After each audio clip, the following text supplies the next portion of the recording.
I have a fantastic cookie recipe. All it takes is butter, white and brown sugar, eggs, vanilla, flour, and chocolate chips. This shouldn't be too hard, right? They're cookies. Except I put in too much flour, used salt instead of sugar, and threw the eggs at my cat. Then a fat Val Kilmer showed up with a book about his dreams. I should have had everything I needed to make great cookies. Yet instead I have a full garbage can that smells bad, and a wild Val Kilmer showed up and won't stop eating it. Don't get what I'm talking about? You'll understand as soon as you join myself, Paul, and Charlie as we discuss Twixt. Who the hell writes things like this? Who's this guy? Why is he here? So we're just cutting to here now. Why not? They couldn't even write the animals well. How does that make any sense? How could he be there now like this? No, just take not off this how guy. people act.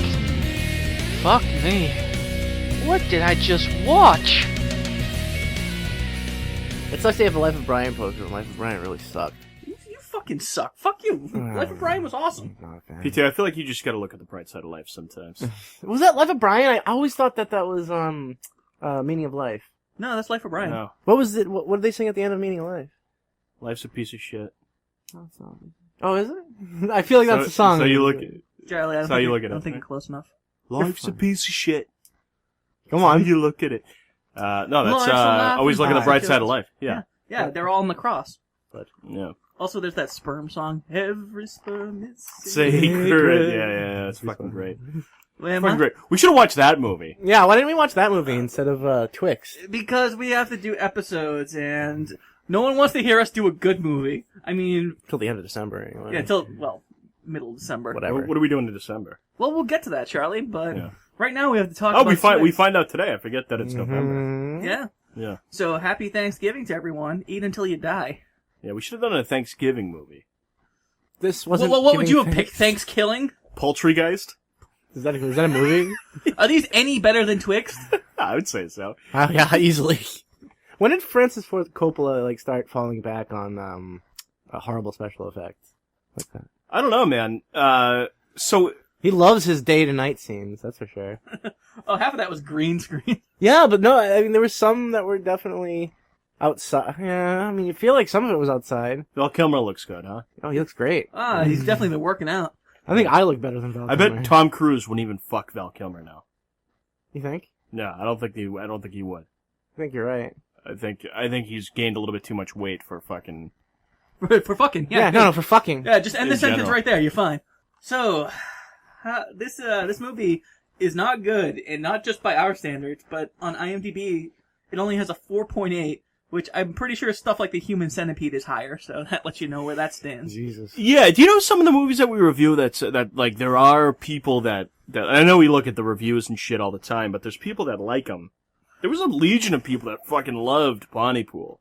Like on a lot of like recommended horror movie lists this October, they were like, you should watch Pontypool. It's a fucking unique blah blah blah. What a piece of shit. But you know, Twixt. Pontypool was amazing compared to Twixt. Yeah, Pontypool fucking sucked, but Twixt was way worse. And Twixt had probably a budget and like, you know, What was it? $7 million. $7 million. That didn't look like I've seen like sci-fi channel movies that look better than this. And he must have pocketed most of that money. How much you want to bet, guys? Did he pocket that money? Did No, we I have a bet you scandal Val about Kilmer Twixt? pocketed because Val Kilmer, of course. I just saw a documentary. It was it was the Apocalypse Now behind the scenes documentary. I think it's called Hearts of Darkness. And Francis Ford Coppola is kind of a sad guy. Aw, buddy. Like I hate to say it, but like he just keeps trying, and he has some talent, and he just can't make shit work. Well, he arguably directed. Well, he didn't arguably direct. He did direct. He indeed did. Arguably the two greatest films in American film. Like Would it be three?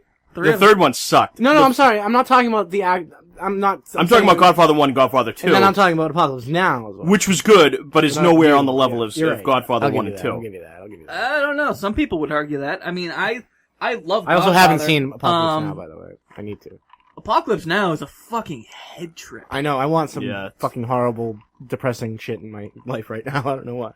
That's one of the first 3.5. Like I saw the director's cut when it was released in theaters like years and years and years ago, and I went to like a 10 o'clock or like a midnight showing of it. And you got home next week. It's 3.5 fucking hours long. And that was the first time I sat through a movie that long since like Seven Samurai, and was like, wow, that was I don't want to walk home now. Yeah, it was bad. So, on Rotten Tomatoes, critics gave this movie a 29%, which is very low. And of course, the audience, I don't know what it is about critics, they just gave it a better chance for some reason, maybe because it's Coppola, but the audience wasn't having any of it at 18%. Wow, that's bad. That's really low. The thing, so even on Amazon, you'd expect something like this to be higher. Yeah. But no, this is like the first movie we saw where Amazon didn't come to the forefront and just like, hey, no, this is great. It's a gem. No, this is a 2.9 out of 5. Probably our lowest rated movie, and we saw Birth of a Nation. Ugh. Yeah, Amazon's pretty optimistic when it comes to ratings. But so Rotten Tomatoes, though, so 29%. That means 29% of critics. Yeah. Said they liked it. It's because I feel critics might be a little more pretentious and look too deep into the movie. Actually, I mean, it is. I think Coppola was trying to make it deep, but it's Coppola, and he's an old sad man, and he doesn't know he doesn't know what's what anymore. Let's go there. Let's look deep. What could we find? What could we possibly find to redeem this movie if we looked deep into it? I think he sympathizes with certain directors who like 13-year-old girls. You think that had something to do with it? Oh, Paul. You think Roman he's a little Roman Polanski. Are you saying that because he sexualized the 12-year-old girl in the movie, or 100%. because 100%? You're saying that he made this movie in protest of Roman Polanski's? Did he make it in protest of it? If he did, that'd be great. No, that'd be fucking hilarious. That would be amazing. He's like, look how hot this 12-year-old is. How dare you look at her like that? I'm gonna make sure that everyone sees her tits and her weird-looking tits with the corset. Stop picking on Roman, alright? Look how hot this 12-year-old is. Who could blame him? All he did was fuck her while she was drugged. The girl was 14. This girl's 12. Oh, god damn, Charlie. So, no, it actually falls back more on the Francis Ford Coppola's become kind of a sad man. So, here's a quote from him. But as I was having it, referring to a dream, I realized... Referring to a shitty tuck. Go on. I realized perhaps it was a gift, as I could make it a story, perhaps a scary film. I even thought as I was dreaming. But then some loud noise outside woke me up, and I wanted to go back to the dream and get an ending. But I couldn't fall back asleep, so I recorded what I remembered right there and then on my phone. I realized that it was a gothic romance setting, which this movie was not. That was not a gothic romance. So, in fact, I'd be able to do it all around my home base rather than have to go to a distant country. Wait, was it a gothic romance in that... And that he wanted to fuck that 12-year-old girl, yeah. Like that's what Val Kilmer came across a little weird. Like, hey, little girl, do you want to get a drink with me? I mean, a soda? I'll buy you a soda in pop. The hotel? This is a Diet Rufalin. I mean Pepsi. Francis Ford Coppola, he wanted this to be an experiment. He wanted to try something. And this was all based on a dream that he had. But as you could tell from the ending of this movie, he didn't have an ending, and he couldn't think of one. I don't think anybody could have even interpreted what this ending was. Well, believe me, on the IMDb message board, people fucking tried. There was this great flame war where this guy asked, hey, what went on in the film? And people were going back and forth, of course, throwing shit at each other because it's IMDb. And then one guy gives this huge, long explanation that was basically nothing that we saw in the movie. And somebody else came back and said, wait a second. Your explanation is way more convoluted than the actual movie itself. How the fuck did you do that? That's the problem with movies like this, is when your explanation requires this weird cryptic twist where it's like, I'm interpreting this as this and this as this. You're not getting much out of it, or at least not as much as you think.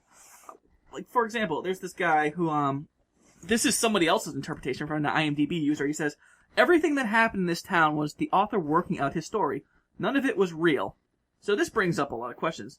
Then what was the point of the dreams? Did the author invent Inception because you had dreams within dreams?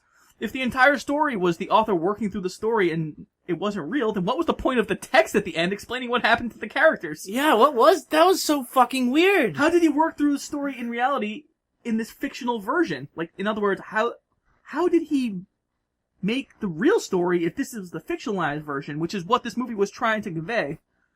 None of these are compelling questions. These are plot holes. Asking what happened and trying to figure the story out isn't the same thing as having a discussion about the ideas within the story.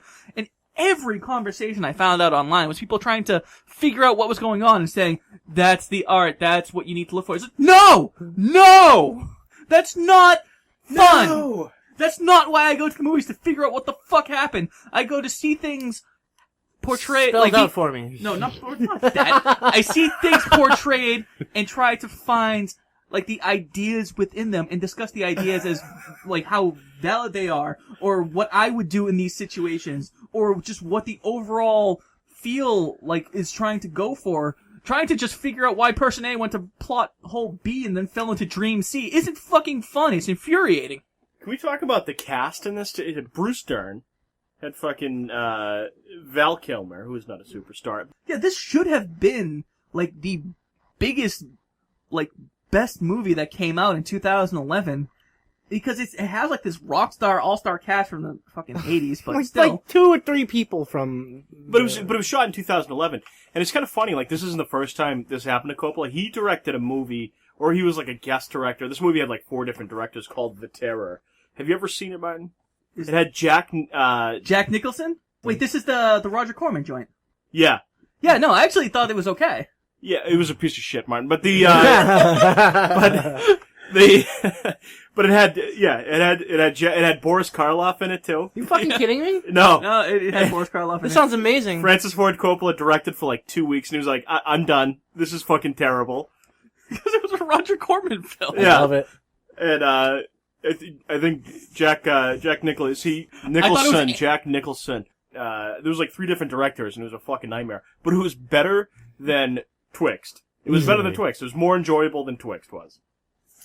Okay, we should probably actually tell our audience out there who's just hearing us bitch about this. Yeah, we're talking about movie. dreams within dreams. We're not giving them any specifics, and they deserve it because we got it. So yeah, we're giving it right back to you. Yep. But rather than just try to have one of you guys explain it, I found this guy online. His name is he went by Ben, and this guy fucking nailed it. This is the synopsis of the movie. By the way, thank you, Ben. This is one of the few things I found online where he didn't include a period, and it was deliberate because this is great. Oh okay. boy, Ben, you're the best. This is the plot to Twixt.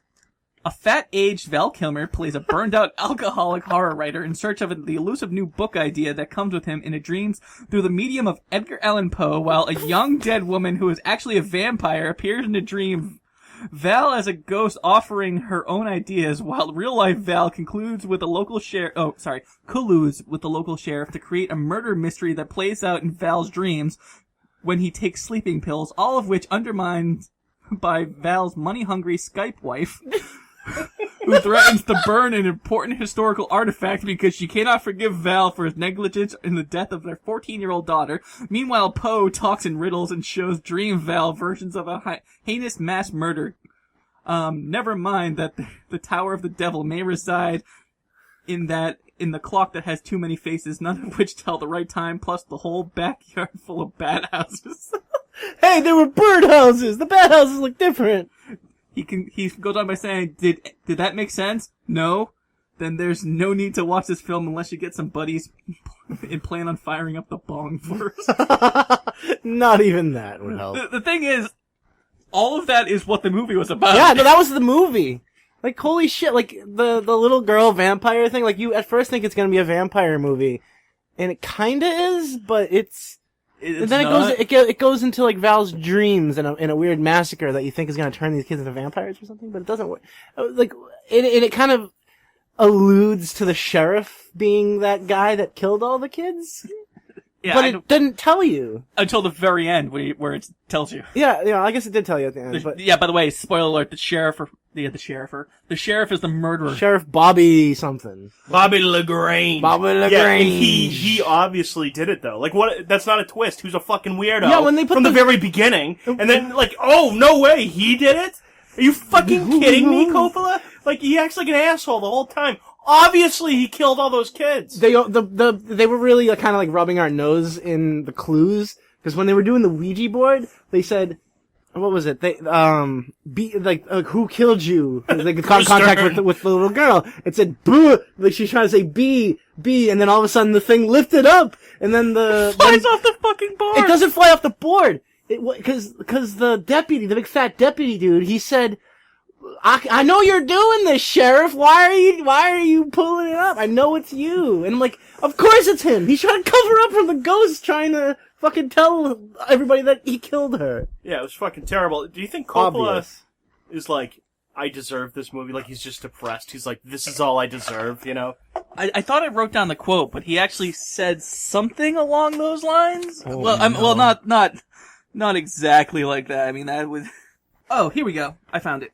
This is from an interview he did from Yahoo Movies, and Yahoo Movies asked Kilmer's character, Hall Baltimore. Baltimore. What's that background? You know, where's that last name come from? You know, the classic Italian name, Baltimore. Hall Baltimore. Who the fuck's name is Hall? Hey, Paul, I just had a kid. I named it Hall. Go fuck yourself. So in this interview with Yahoo Movies asked Kilmer's character, Hall Baltimore, where did he come from? And Coppola said, oh, he comes from me. I mean, he's a guy who was very successful, and now he's down on his luck. And he drinks every day, every hour, on the hour. Alright, so I hate to say it, but this movie is actually very close and probably very personal for Francis Ford Coppola. Not only is this main character kind of him and how he sees himself, but even the whole process of creation that Val Kilmer's character does, like how he tries to create this story, is how Francis Ford Coppola does it. In the same interview, he goes on to describe how, do you remember the table and the chair that's like collapsible? Yeah. And how he, like Val Kilmer's character, Hall, puts all of his stuff in neat order, and, you know, there's a place for everything. He puts his watch and his pens and his computer and his phone and whatever. That is Francis Ford Coppola's process. So, is his process also going, I'm a gay black basketball player, wear my shorts, they're like really tiny but comfortable. No, I think that's Val Kilmer just getting drunk and realized where he was. Holy shit. There was like a weird little improv scene with Val Kilmer, and I'm like, this is so fucking cringy. It was pretty bad. Val Kilmer doing impressions in the middle of a But hotel like room. wicked racist impressions! Lordy! I'm a black basketball player! I could not believe he was doing that. Alright, so if that scene is on YouTube, go look it up because that is Please. amazing. It's amazingly cringeworthy. But other than that, skip the rest of the fucking movie. Oh, it's awful. Okay, but let's tease apart the story. Let's give this a shot. So we have two different worlds. That's actually why the name Twixt is the way it is. It's two worlds, Twixt, two, whatever. There's a whole etymology, but that's the point. So right off the bat, you know you have the real world and you have the dream world. And in the real world, you have alcoholic Val Kilmer, who needs to write a new mystery novel, and he doesn't want to keep with his old character. I mean, have you guys ever seen the show Castle? I know of it. It's basically that story, except without a loser. And good. Okay. So, it's your typical setup where you have a writer who doesn't want to do his old work. It's fucking Misery, too. It's Misery. Yeah. He wants to write something new, and he's in this weird-ass old town. And in this weird town, which is desperately trying to be Twin Peaks. Oh, yeah. Like, it's got this sheriff that's, for some reason, is willing to just show a random stranger, like, hey, you want to see a dead body? Oh my god, yeah. It's like, hey. It's like, even Val Kilmer, like, as much as, like, a fat piece of shit that he is in real life and in this movie, he still acts well. So when he goes in, he's just, and he actually when he asks the sheriff, he's like, are you just gonna leave that stake in that girl's chest? He's like, yeah. Alright. And the sheriff wants to write a book with him. And this is what gets to me. Bobby LaGrange. It's like eventually he does collude with this, with the sheriff to write a book about vampires in this town. But still he needs this whole dream sequence where he has to basically take sleeping pills and booze until he passes out for his inspiration. That's so fucking sad. Which, by the way, kids, don't do that. It's basically like, I'm either gonna wake up with a story or I'm not gonna wake up at all. Like, ever again. So I'd he rather has be the that. movie just ended there, like Val Kilmer killed himself, like in real life, and they just filmed him dying. Maybe it did. Yeah, that's true. We haven't seen Val in a long time, right? It did. So, but he still has this other dream world where he meets up with Edgar Allan Poe because Poe stayed at the hotel that they're talking about. he stayed there once, so now he's suddenly a main character. And in this dream, he's still trying to find like influence or maybe something about this town, which the sheriff is feeding to him. So why even have this dream sequence? When I saw that, I thought of you, Martin, because you're a writer, and I was like, I wonder who Martin's like. Martin falls asleep and he sees, and it's like, hey, Martin, it's me, Kevin Smith. How are you? Ah, no way. I write a lot of dick jokes, and when I write, so I honestly Probably wouldn't can't say no. Hey, Martin, it's me, Charles Dickens. Yeah, what the fuck do you want, asshole? Dickens, I feel like I can do something with that. Dickin. I mean, it's supposed to have a dreamlike quality, and like I said, it does because it's ripping off Twin Peaks. Yeah. But I don't know what symbolism he's trying to throw in. Like, there's this clock tower with 7 faces, and each face tells a different time, and it chimes incessantly, which technically it should be it should be chiming 7 times an hour, which should drive the town so insane that they just rip the fucker down. If it's not useful to you, just take it down. Also, they think the devil resides in it. For some reason, they don't say why exactly. Never explain why. No, Val Kilmer goes inside of it and falls down, but it's a dream, so who gives a fuck? Was that a dream? Because it didn't have like the blue background. He of the dream. fell like 20 stories to the ground and woke up. And he smashed his head on a rock. I remember that. Yeah. They say it at the beginning of the movie. They're like, oh, the clock tower has 7 fucking seven facing, faces, so everybody can. there must be some evil in there, is what they said. That's the only It's like, reason. they fucking built it. Why not tear it down? Or maybe how about fixing it? What? Is that too crazy of an idea, guys? Should they not have fixed it? The key doesn't work in the lock. Yeah, so. it does. It happened with Val Kilmer, and the guy said he always went up there. Dude, when only Val Kilmer can open a lock, do you want to see what's on the other side of that door? Hey, the guy said he was there last week, or the week before, or the week before that, or whatever. So we have these 2 worlds, one dream, one reality, and it's supposed to basically be Francis. I don't know what else to say about this movie. It's supposed to be Francis Ford Coppola. You can like tease whatever you want out of it, but it's not really there. But he's trying to do horror with all this, and he's trying to hint towards vampires. And then everybody else is saying it's a serial killer, and then he says, "Okay, it is a serial killer, and vampires." Yeah, he's throwing way too much in Right. a single story. So you have like a serial killer, and then you have Flamingo, the head vampire. Okay, yeah. so there's also like a bunch of kids across a lake. Because apparently this place takes place on a lake. And they're apparently Francis evil. Ford Coppola's backyard has a lake on it. I know, right? And it's not in that, there's a bunch of teenagers camping out on his backyard. Right. Flamingo. Yeah, that's your What the fuck? primary like bad guy name. Oh, Like, and the he's such a badass. and they make him look like the fucking Crow, and Eric Draven he is not. What did Flamingo do? He tickled my balls one night when I fell asleep too quickly. Flamingo's a badass. And this, Fucking terrible. what's her face? She plays the vampire girl. Ellie. Elle Fanning? Yeah, Elle Fanning, Fanning. plays this. You first see her in this Val Kilmer, like, dream sequence when she's, I guess the makeup was kind of creepy and weird, but... No, that makeup was terrible. It was terrible, but it was like, all right, huh? let's make her look pale. Now let's just throw a bunch of pink on her face. Yeah, like in her eyes and her mouth. I guess it's Like supposed do you because- know when you're 12 and you're playing dress up girls and you just decide, oh, you know what? Let's just put all of mommy's makeup on her face and you look like a fucking clown. Yeah, that. And by the way, she's also in some weird corset too. And then she's like, Val's like, "How old are you?" She's like, "How old are you? 13? I'm 12, but I'm." She's like, I'm old enough to suck your dick, "Oh Val. God, it was so bad." And that was like the part that was before the scene where I said, "Hey, little," because he actually said, "You want to go inside the hotel and get a soda?" Oh my God! Like, how are you not? Excuse me, little Smell girl. my fingers, little girl. She's like, ah! Only if you smell mine first. Why is there blood all over them, mister? But yeah, that establishes like I guess there was a couple that owned that hotel. Yeah. Was that what that was supposed to do? His dreams were supposed to find his influence for the novel. Like I said, it doesn't make any sense because he was actually getting influence during the daytime. Because all of it was basically handed to him on a fucking plate. Yeah. And he just doesn't do anything with it. So he has to have these dreams where it's basically like, hey, you remember all that shit you learned during the day? Do that, because it's fucking awesome. it's god damn. Yeah, Just the fact that it's like you have Val Kilmer in his dreams being led by Edgar Allan Poe to this place where this creepy priest was holding a whole bunch of children, and he went full on. This was in the hotel that he held them at. I don't understand why it was even a hotel. I think it was a hotel later. I don't know. But it still said the hotel on it. It was always a hotel, I think.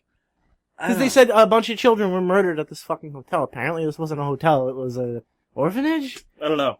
Shit. Well, in any case, this priest takes these kids and goes full Jonestown and kills them all. And one of them escapes, which is the girl. And vampire guy Yeah, all of a sudden psychically... who goes across the lake to Flamingo's crew, and they turn her into a vampire.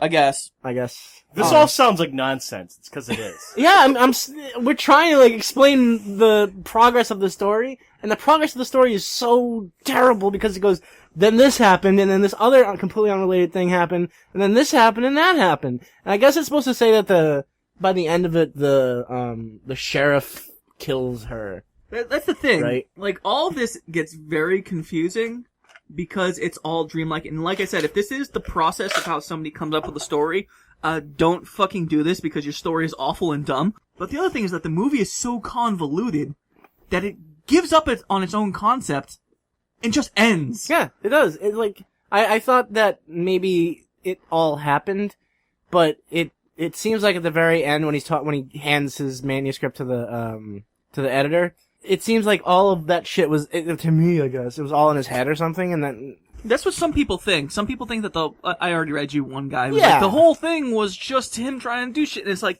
well, then none of it was relevant. None of it mattered then. Like, who gives a fuck? Yeah, it's like this is what was going on in his head, and it was dreams within dreams. It's like, okay, then what happened when he was actually writing it? Because that's more interesting. Otherwise, it's just a bunch of bullshit being thrown at the screen. It's like, but you can interpolate the things. Like, no, that's not how a story works. That's how maybe an essay works. But do you guys sit down and just read essays for fun? No, fuck that. Now, I know Francis Ford Coppola is known for directing, of course. Was he known for writing movies? I think so. Okay. I can't back that up right now. Yeah, like, did he write? He's written a lot of movies. I mean, the Godfather films were based off of books. Yeah, by Murray. But did Puzo write the screenplays for those movies, though? I know he had his hand in it, didn't he? Yeah, I know he's had his hands on it. It's just so shocking, like, what a fall from grace. Like, if you watch the Godfather films, Godfather 1 and 2, I should say. Yeah, exactly. And then you go, this guy is fucking talented, you know? He knows what he's doing. He knows how to direct his actors. And then, like, in the 90s, you're like, Jack comes out, the movie Jack, and you're like, oh, Jesus. That was Coppola, too. I didn't exactly hate it, but I was young in the 90s. It sucked. I remember thinking, God, this is so bad. I hope Robin Williams kills himself. Damn it, Charlie. Nothing should be so bad that we lose a national treasure. What a fall. And Jack wasn't as bad as this. It absolutely This was a wasn't. fucking... I remember when this came out, what a disappointment this was. Because I love horror movies, and I love watching horror movies. And, like, when something like this comes up, we're like, oh my God, it's Francis Ford Coppola. It's gonna be so great. And then it's just such a piece of shit. Just so fucking disappointing. It's not good. Actually, there's this guy, his name is Nriks, N-R-I-K-S, and he's an IMDb user who kind of gets to the bottom of it, basically almost mirroring what you said. Francis Ford Coppola, he has been trying to experiment with films, and that was something that I didn't even know about. He made a few smaller films that was just trying to do different things or maybe explore new areas that he didn't otherwise do. And what Nick says is, the same Coppola that brought us The Godfather and Apocalypse Now is the same Coppola that brought us Dementia 13, You're a Big Boy Now, Finian's Rainbow, The Outsiders, Tucker, The Man in His Dream, and Jack. Directors are multifaceted, Coppola more so than others.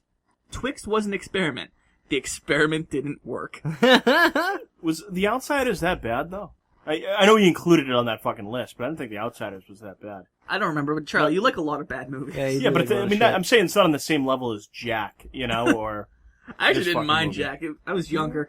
That movie's great when you're young. So is there any scenes that really stuck out to you? Because let's forget about concepts and shit. This movie isn't as infuriating as some of our other ones this year, but it's certainly one of the weirdest. I mean, there's any scene where like the body is involved, where you have the sheriff's office being closed for some reason.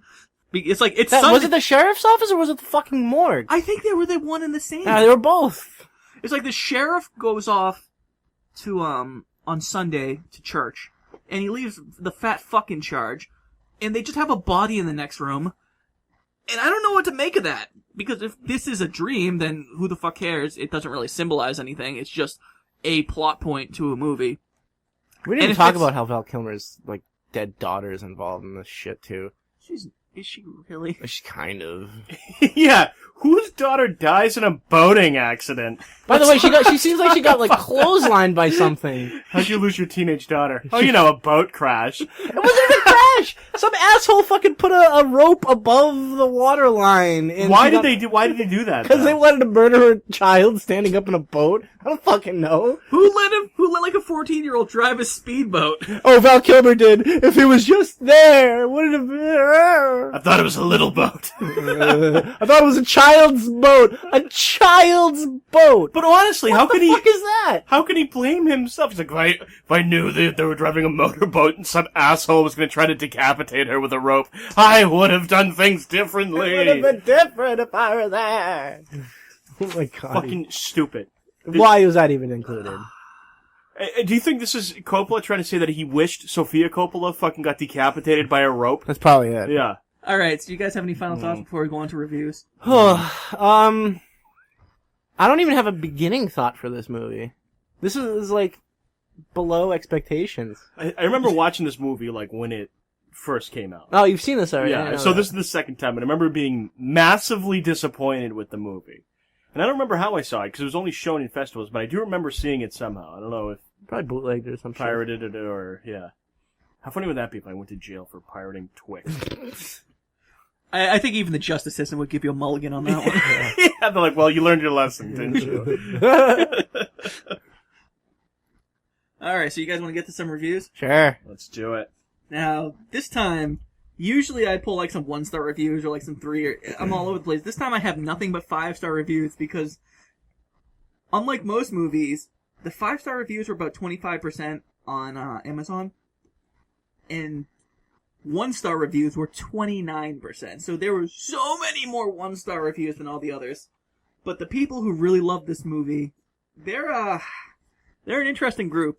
So this first one comes from, you know what? Here's the first review. A true vampire movie. By the way, vampire is spelled the pretentious way. Vampyre. Vampire. Mesmerizing gothic visuals. This movie has 2 completely different viewing audiences. One that gets it and one that doesn't. 5 stars by a guy named AsianEntertainment.org. So I guess I didn't get it. And based on the picture that... AsianEntertainment.org sounds like a fucking porn website, It does. Well, based on the picture of his user profile, it's an older white guy who publishes a monthly guide to Asian holidays and customs. And has an interest in J-pop, K-pop, and rock and roll. He probably owns an anime pillow. It's no wonder why pillow. But he jacks off to fucking pixelated dicks. It's no wonder this guy has only 57% of people who find him helpful. That's too many people finding him helpful. Alright, this next one comes from a guy named Willie Rivenberg. A very cool, twisted movie that pays homage to Stephen King and Edgar Allan Poe and makes vampires cool again. What? Well, you gotta trust this guy. He knows cool. This is a guy who basically spent a lot of money on Splurge. Didn't you see Elle Fanning's teeth come out and comically pop the braces off in Val Kilmer's face? That was a new vampire, guys. And by the way, he was dodging that shit. Just like, oh! But it made like a comical tunk, tunk, tunk. What the fuck? This one made me really mad. Anything narrated by Tom Waits deserves 5 stars, but that's the only redeeming quality of this movie. The rest was pretty awful. Val Kilmer has obviously hit rock bottom as an actor, and this was a far cry from Apocalypse Now and The Godfather as far as Coppola is concerned. By the way, yes, this is a 5-star review. So, what did Tom Waits narrate? He narrated 3 lines at the fucking beginning. He gets 5 stars because Tom Waits. Yes, anything narrated by Tom Waits. Oh yeah, that was the 5 explanation stars. that was the they just explained who everybody in the fucking town was. There's no need for that guy. Right, yeah, you said the clock tower was evil and all that other So what type of person do you think is the person who would just be like, oh, this is Coppola's far cry from, his popular but obviously trendy movies, but anything by Tom Waits, this underground actor, gets 5 stars. They because wear he's big amazing. glasses, they have big gauges in their ears, and wear nothing but flannel. Am I wrong? I'm guessing that he has his purchases on is this an Amazon review? Yeah. Mustache wax? Yeah, no way. Oh, you got it. No. You got it. This guy purchases a lot of mustache wax and leaves lots of reviews for them. Wow. This is Wow. That's This is fucking the- You crazy. fucking nailed it. Oh my god, Charlie, that is wonderful. Yeah. Oh, we have good times here. We swear he wasn't looking. He was on the other side of the fucking room. That was authentic. Holy shit. That would have been my second guess. What was your first guess? My first guess was like You said a bunch of shit for your first guess. I said he definitely like has gauges in his ears, has giant glasses, No, and that's wears probably flannel. true, but based off like his Amazon purchases, That was a little bit more spot on. like mustache Yours, wax, rather. spot on. So that brings us to the next movie, and it being Christmas, it means we have our annual I'm not going to put you through a bunch of suffering. Yeah, we'll see. I don't know. I mean, Paul didn't Don't like trust rare you. exports, but he's a that's kinda fucking shitty. savage. It was kind of shitty. But I mean, last year, I think I gave you guys a good movie, and I promise you, this one is going to be another good movie. By the way, Rare Exports is sort of being remade into Krampus. It's coming out. It's coming out like December, isn't it? Yeah, but there's so Is many Krampus out? Krampus stories. I think they just like the fact that there's an evil Santa Claus that they can point their fingers. Well, I mean, to. I think they're all going to be like tons of elves and shit running around, like they were in Rare Exports. So, have you guys ever heard of the Ice Harvest? The what? The Ice Harvest. The Ice That Harvest. sounds vaguely familiar. It's Is that the movie? Yes. Yeah.